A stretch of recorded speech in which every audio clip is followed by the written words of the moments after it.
Hello there folks, Kirk here with Kirk Giordano Plastering. Today what we're doing is a window for Cameron Habel. He's a contractor located in Oakland. We're in Albany doing this window here. What makes this a bit different from the majority of windows is it's inset.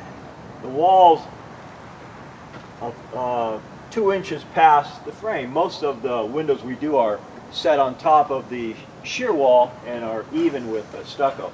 So an inset window, we have to do things a bit different.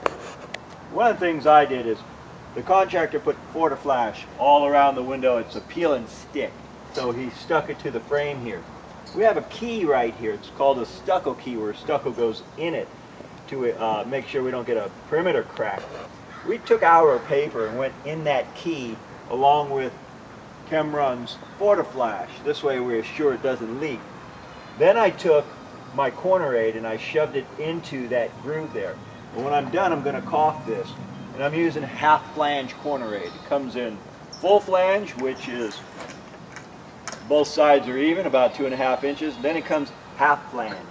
The half flange is ideal for this because it doesn't get me past here. So when I do the scratch and brown, it'll line up. And of course, this is a very forgiving float finish, meaning it's Humpty, bumpty, sandy, and it's wavy. The corners aren't straight, so I put my half flange inset a little bit because I want to make some uneven corners here. And if I'm flush, I can't make any uneven corners. The real trick to this is the arch aid. This stuff here, what I like to do is I bend it first. I bend it to where it's already somewhat of an arch. I've already pre-cut it to where I want to go. But for reasons of explanation, I'll show you. Okay, this half flange goes on just like this. Now, I'm going to go in the groove. This is called arch aid. I'm sorry, not half flange. Half flange is this stuff here. Okay, the arch aid is going to go on top of here, and I'm about to fasten it all off. So there you have it, guys, as far as the proper way to do an inset window. So when the stucco is complete, it'll fill these corners right here, and of course I'll wave up the corners by eye to make certain that we've got those exact same ones. We'll be done here in about a half hour. This is a job in Albany again, so we're waiting for an inspection, and later on in the week when it's inspected we'll come back and do the scratch and brown. We'll see you on that, and I'll show you how to do that also. Alright folks, we have our lath inspection. Now we're going to get ready to do the scratch and the brown coat. I'm using rapid set, so I'm going to do both coats. I covered the window, of course, because no matter how good you are, you might spill a little bit. But this window opens right here, so here's a key mistake that people make. And I've done it myself, where you build this out too much right here, and then this window won't open this way. So you got to keep an eye on that. And what I do is I start from the bottom, work my way up, then I'm going to come around here. Then I'm going to do the insides, the insets. So we take it out of the bucket with a scoop. Put a whole lot on here, that way I'm not going back and forth. Start over here, and we go above what we've already done. That way it holds it.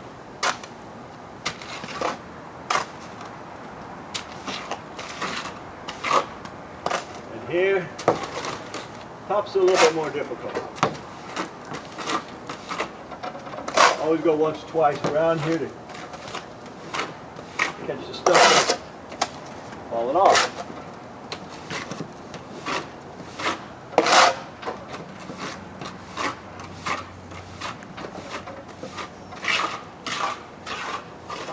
Remember, these edges are really jagged right here, so after I come around here, I'm going to make them jagged to match what we have there.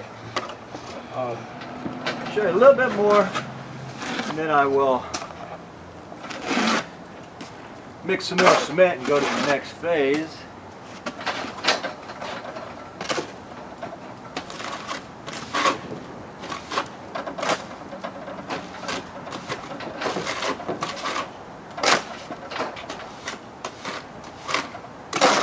I don't mind that as I'm putting this stuff on, that it's coming through right here. I want it to do that. That way I can come back right here, push it right through the top, and it goes right through the corner area. And it makes my corner for me. All right, guys. Back on the last bucket of mud we're doing here. On these edges now that I got the perimeter, what I'm doing is I'm just scooping a little bit of mud out of here and going on top of this right here, going upward motion, then sideways right here. This does take a little bit of practice to do this. You're just learning it, trying to do an inset window. It's going to be real tough. You go here, then you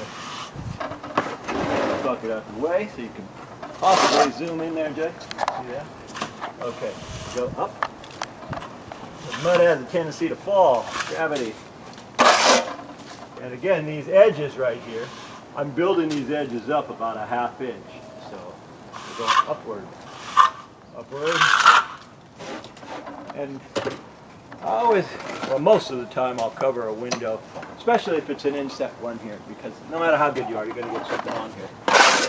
On the soffit here, or the little ceiling, it doesn't matter if you get it all over the tape like this, because you're going to rip the tape off anyhow. So I'm almost done with this, and what I'm going to do is I'm giving it jagged edges right here. It's not crisp and clean. You can zero in over there, Jay. See how jagged that edge is.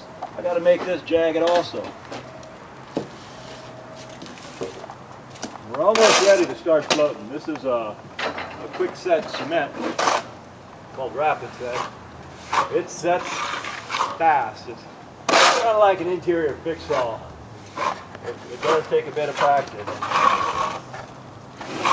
I'm going to be floating this in about 15 minutes, and as soon as I start floating it, you'll see how I take this green sponge float and basically just get the joint out like that, float the joint out, and give it the same heavy texture as what we have here. Alright guys, what we're going to do now is float. It's a heavy float finish. If you could zoom in, you'll see all the aggregate sand here. And because today is about 45 degrees, it is really cold down here. See my breath? You have to adjust for that. If it's 75 degrees and it's real warm, then I make it soupier. But because it's so cold right now, even with setters in here, it still take a while. The idea is don't put too much water on a cold day on your float. So what I'm doing is, this is a water bucket, but I am, however, taking the water off because I don't want more water on this because it won't dry. It's simply too cold. So what I'm doing now is I'm floating it to get the joint. Float it in there, float the top, and again, too much water, and I'll be here an extra hour. I don't want that. Plus, it'll have a tendency to sag. So the inner corners go straight up, and then once you build up a little edge right there, you go this way, straight up again. You'll see it when I'm done. All right, guys. To recap everything I've done here. I'm complete, finished. What's important is, again, when these windows open, this corner bead right here shouldn't be in the way. And I've done enough of these where I've done it both ways, where they called me back and said, Kirk, I can't open the window. So make sure you don't fall for that old trick. If you could stand over there, Jay, perhaps. I'm not certain what that camera shows, but if you could see the finish here, the transition is one of the most important things when doing a window. The transition from the new to the old should be right on the money. You shouldn't see a joint right here. And also, the transition, this wall is really wavy, so what I did was I took my float and I created waves. I don't want a straight wall, otherwise it won't match, or vice versa. If we have a straight wall, we can't have it humpty when we're done.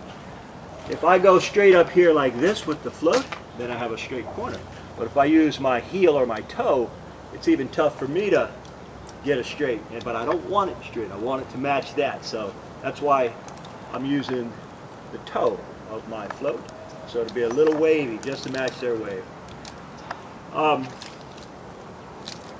This is how to do it video, but On something like this on an inset window, sometimes it's better to know that, gee, I don't think I can do that one.